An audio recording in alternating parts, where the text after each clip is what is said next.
Hello and welcome to Reports from Arbroath. Today I am delighted to be joined by Chris Woakes, Warwickshire and England all-rounder. Chris has travelled far since learning his trade as a cricketer in club cricket at Aston Manor and Warmley, then in the youth system at Edgbaston under Steve Perryman and others.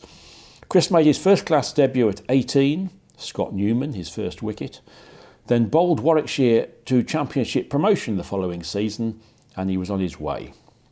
That journey has so far brought 59 test matches, World Cup winners' medals in T20 and 50 over, and over 4,500 runs and nearly 400 wickets for England across the formats. Chris has travelled far, yet in one way, not far at all. Still a proud Brummie, he remains as connected to his roots as ever. Chris, welcome to Reports from Arbroath. Professional sport can be a brutal business. To get to the top and stay there is a tough road. You've done okay. Yeah, it's not been too bad. Not been too bad, Bri. I think if someone would have offered me the career that I've had right now, I'd have obviously snatched their hands off. I would never have thought it was possible, to be honest with you. As you mentioned there, some nice numbers and some numbers which I never thought would have been possible. So yeah, feel really pleased, privileged, honoured and lucky. But then also, as you touched on, a lot of hard work's gone into it, dedication, sacrifice, and sometimes you don't always get out of things what you put in. But I feel like I've put in a good amount of hard work and other things to go with it, and I've got a half decent reward. You mentioned a lot of hard work has gone into it, Chris, and that starts at a very early age, doesn't it? I mean, how soon do you start setting targets and looking, maybe I can get to the next step here? Yeah, I mean, very early days, I think, I was just playing still purely for the love of it. And, the reason I got into cricket was because my brothers played, my dad played a little bit way back when, and he had a bit of a love for the sport and kind of put a bat and a ball in my hand. And then by the time you get to 11, 12, and I had trials for Warwickshire, and I think I missed out the first year and then got in around about 12 years of age, but was still kind of, although you've got to be half decent to be able to play for the county at 12 or whatever it is, but I was still playing it because I enjoyed the sport, enjoyed being outside in the summer, playing with friends, playing with people, socialising, and that was the reason why I kind of still loved the game and got into the game. And then it wasn't until you get a bit older and maybe 13, 14, get offered onto the academy at Warwickshire, and you're like, well, hang on a minute, I must be good for them to kind of put me into a select group on the academy. So it's probably at that point I was like, well, this is getting a bit more serious. And it wasn't really until probably 15, 16, and I was like, well, maybe becoming professional in a couple of years, a few years' time actually is a possibility. And then it becomes a bit more serious then. So I try not, ever since that moment where I was like, right, I want to do it, I want to become a professional cricketer, and that happened, it was kind of like small increments for me. I never was like, before I'd even become a professional cricketer, I wasn't like, I want to play for England. It was kind of like, the dream was to play at Edgbaston. The dream then was to play for the first team at Edgbaston. You then do that, and then you kind of like, well, all right, can I cement a spot in the team? It was always kind of like small increments. It was never like thinking, at the peak of Everest. It was always thinking about little small steps along the way, and it is exactly how I still, see my career now. I try not to look too far ahead, and I mean, it's not easy to do. So sometimes you get carried away and you probably get ahead of yourself sometimes, but the game is very good at kind of keeping your level, I think, sometimes, especially, in professional sport. You can easily get knocked down a peg or two quite quickly. And, setbacks can be good for you as well, can't they? So I think that's always the mantra I've had, is kind of not look too far ahead and small increments, whatever it is you're looking to do. I guess that's the way to go about it, because without the small steps at the start, the big step's not going to happen, is it? No, absolutely not. And there's always going to be, things that don't go to plan, is there? If you start looking at, you want to play for England by the time you're 21, say, for instance, just as a random one, then you might get an injury and you're out of the game for 6 months, and all of a sudden you're back down the pecking order. Form comes and goes in professional sport, and I think that's one thing which I've learned across my career is when you are hot and you're running well, you need to make the most of it. They're the moments where you need to bottle it up, use it as much as possible, make sure you prolong that sort of stretch of form for as long as you can, because there's absolutely no doubt even the best have had bad runs of form, and that's always not too far around the corner. So as I said, the sport keeps you grounded and keeps you sort of level at all times. And I guess it's very important at all stages of your career to have the right people around you as well. A lot of it's got to come from you, but also I guess you need mentors and people giving you good advice. And everybody has got an opinion, haven't they? I guess you need to ascertain which ones are the ones you need. Yeah, definitely. I mean, I think you're right. Having good people around you is important as a sports person. You need to have the right people kind of guiding you in the right direction. Telling whether you're getting too big for your boots or whether you're not being confident enough, whatever it is, but someone there to just have a good sounding board. My dad was always good for that as a youngster. He was always he was never a pushy parent. He would always let me kind of figure things out for myself. Always step in occasionally if I needed to be told, but almost just let me figure it out for myself a little bit, which I look back on now and extremely grateful for. But yeah, as you said, everyone has an opinion especially in the modern world. There's a lot of opinions out there, and I think I said to you before, some of them are good, some of them are absolutely shocking.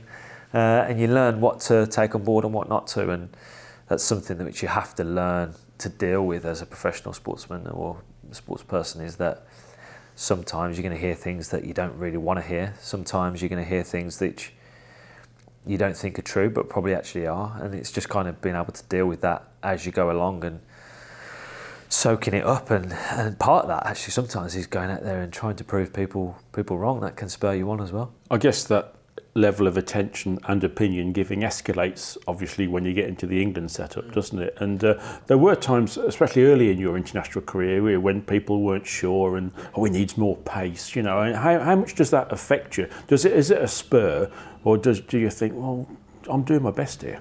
Yeah, I think a bit of both, bro. I think it is a little bit of, those moments can be a bit of sink or swim, really. I remember making my England debuts in Australia, and I had some relatively good success. I mean, some very good success actually early on in my second game, taking 6 for.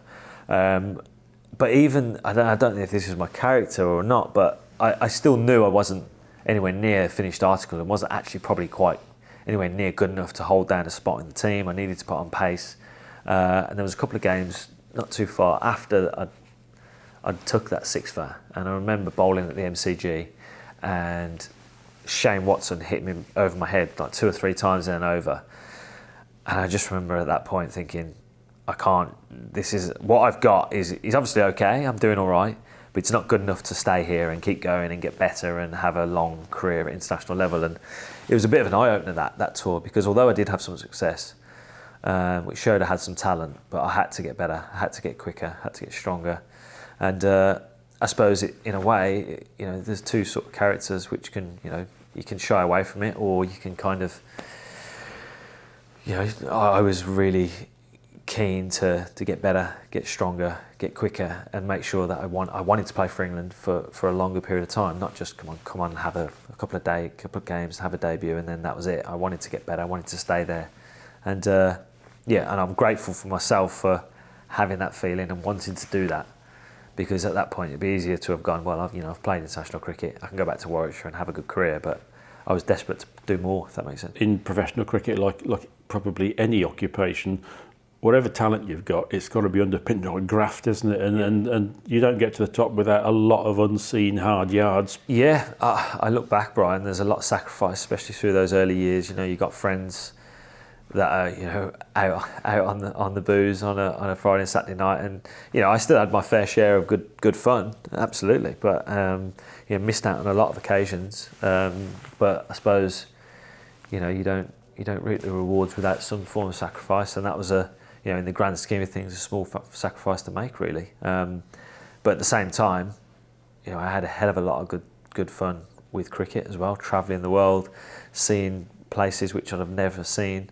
Travelling with a group of mates, playing cricket for a living, earning good money was something which at one point was just a dream. So to be able to live that and work through that was amazing. But you're right, a lot of hard work, a lot of graft, a lot of sort of.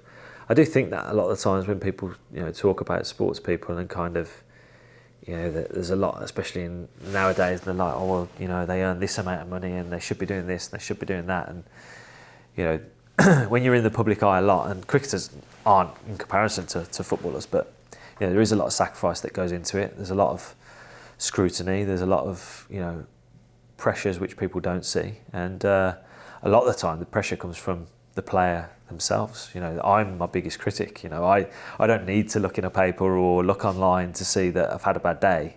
I know myself. I'm the first person. I know whether I could bowl a spell and people think, oh, look at the figures and go, oh, he's bowled well there. And I know myself, I actually have bowled pretty badly. So I'm the biggest critic, and that's the way I've always been. I know if I've had a good day or a bad day. I know when I'm not quite at it. There's I'm sure there's a lot of sports people that are in the same boat. But as you say, a lot of graft, a lot of hard work, a lot of sacrifice. Family, been away from family. I've kind of realised that, especially as I've got older through my career. Having two young girls, a wife that spends a lot of time when we're not together, and grateful for all of that, for sticking by me, supporting me, and allowing me to fulfil my dream by playing out a career of a professional sportsman. But I wouldn't change any of it. It's been amazing. You mentioned you've had a lot of good times with teammates and mates around the world in the England setup, but you are, as I mentioned at the top of this interview, still very connected to your roots, and you did of course take the non-private school route into cricket, which was very rare. It's less rare now these days, but I think that's possibly why quite a lot of your mates are one of the reasons why they're so proud of you. Yeah, absolutely. I've always been local as well, which obviously I think helps, doesn't it? Playing for Warwickshire, which is my local county, local team. I still live in the area, or near enough the area where I grew up. I've still got mates from school who I see regularly. It's kind of, I've grown up around people that I grew up with as a young lad, and I think that's helped me kind of stay sort of humble and stay the person who I've always wanted to be. I've always tried to not change at all. Obviously, with regards to your success or not, I've always. I meet with the same group of mates from school who will give me the exact same grief that they gave me when I was 12, 13, 14 years of age. So nothing's changed from that perspective. But I love the fact that I've been at Warwickshire my whole career, ever since I stepped foot in those gates. I'm obviously still there now. I'd like that to stay the same way. I'd like to stay there for the rest of my career, and I don't really see myself moving away from the area. Birmingham, it's very much been part of my life, and I hope it's part of my life for the foreseeable. But the private school and the public school the state school route is, like you say, maybe a little bit different nowadays. You feel like there's a bit more state school opportunities going on, and you see cricket played a little bit more, and that's changed a little bit throughout the years. But I certainly remember back in when I started, at 11, 12, coming into Warwickshire, I was very much one of very few state school kids, and my route into cricket and into professional cricket was more through club cricket. I had two very good clubs in Aston Manor and Warmley, a lot of people to thank for that. But also, as you said, wasn't really. I think I played 1 or 2 games of cricket at school throughout my career. A lot of thanks for me will go to the club cricket system and that sort of grassroots system, rather than the schooling, obviously. Among the challenges as you're coming through, as you've said, there's ups and downs, and there must be times both for Warwickshire as a young player and for England when you're just nearly making the breakthrough. Maybe you're 12th man carrying the drinks and you're just thinking, am I going to break through? They are tough sort of periods, I think, in your career where you kind of, like you say, maybe a fringe player, or you're just, you're not quite getting the final nod to be in the 11. And I've always thought, especially now as a 36-year-old, looking back at those moments, and if I could give myself any sort of advice in those moments was always kind of, you know, train and practice like you've got a point to prove. I always remember being in, you know, as an older player in the 11, and you kind of get someone, you know, you watch training or something, or you're training against a guy that's vying for your spot, or a young bowler comes in and you think he's steaming in the nets and he's bowling fast and he's, you know, showing some intent and really like trying to prove a point. And you think as a player in the team at that point, you're like, wow, this kid means business. And I think if I could put myself back in those shoes, and I'd like to think I did this to a certain extent, but is really give it my all in training, even more so than you would normally, because, you know, it's very easy for the players in the team to become complacent. There's anything worse than the guy on the side, on the fringe, showing you how it's meant to be done in training and really giving you sort of a run for your money. And I think that's the kind of advice I would give to any youngster if there are on the fringe, is to, you know, really take their training seriously, look for ways to improve the game, whether it be a percent here, a percent there.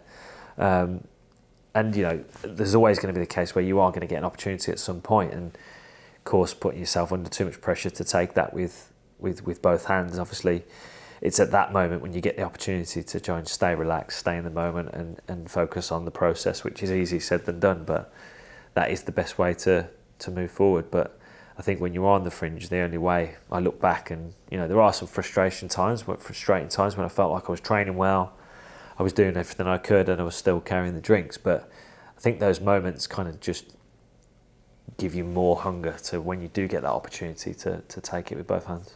That's a really interesting point, actually, because at county and international cricket, I guess you are with mates, so you want them to do well, don't you? Yeah. But if they do well, it makes your life more difficult, doesn't it? So there's real competition there, isn't there? Yeah, and that's the real world at the end of the day. You know, in professional sport, is you're constantly vying for each other's places, and, you know, that's just something that you have to get your head round. You know, you might be knocking a mate out of the team, or, you know, one of your good mates are keeping you out of the team. But, you know, I think that's you know, you have to have that competitive side to you where you want to be the one, you know, with the ball in hand, taking the wickets, bowling the overs, scoring the runs, you know, your name on the shirt, you know, scoring the runs for England or Warwickshire or whatever the team is. You want to be that person that's putting the hand up for the team. And I think, you know, that the bigger picture is, at the end of the day, is trying to win games of cricket.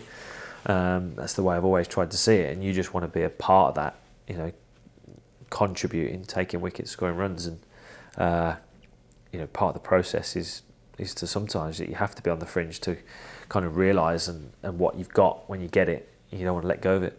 Just turning to the future, still hopefully plenty of wickets ahead. Ashes next winter, you're available? Yeah, I mean, absolutely. At the minute I am, Brian. I'd like to think I can get there. Obviously there's a lot dependent on selection. You know, I mean, even this summer there's still a lot dependent on selection, but, you know, I know what I'm capable of. I've still got the hunger, I've still got the desire to play for England and Warwickshire moving forward. You know, the body isn't probably as young as it once was, but at the same time, as I said, that desire's still there, and I still feel like I'm bowling well, I still feel fit. And, you know, it does feel a little bit different maybe to the olden days in terms of guys. You know, we do look after ourselves a lot more than what we used to, and you got more things available to us to keep ourselves in that sort of better shape. So I'd like to think I've still got plenty of wickets and overs and runs hopefully in the tank, but I think, as we've spoke on this podcast, is that I never like to look too far ahead. You know, the Ashes, although it's, you know, this year and in November, you know, there's a hell of a lot of cricket to be played before that. I've got to, you know, still produce the goods for Warwickshire to be able to be picked for England. It would be nice to be a part of that this summer, and then what will be, but certainly be keeping myself in the shape to hopefully be selected. I know you don't like to look too far ahead, but Billy Quaife did play for Warwickshire until he was 56. Yeah. So you've got 20 years to go. Yeah, absolutely. 20 years' time. God, I wonder what I'll be doing then. It certainly won't be bowling, that is for sure, Brian. I can't see myself going that far, but we'll see. There's no end in sight just yet, but we shall see. Well, if you are still around then, mate, I'll get the Zimmer frame out and hopefully coming into the keeper might be up by that point, Brian. I think the keeper might have to be stood up. Chris, great to talk. Many thanks for your time. Cheers, Brian. I really enjoyed it. Thanks, mate.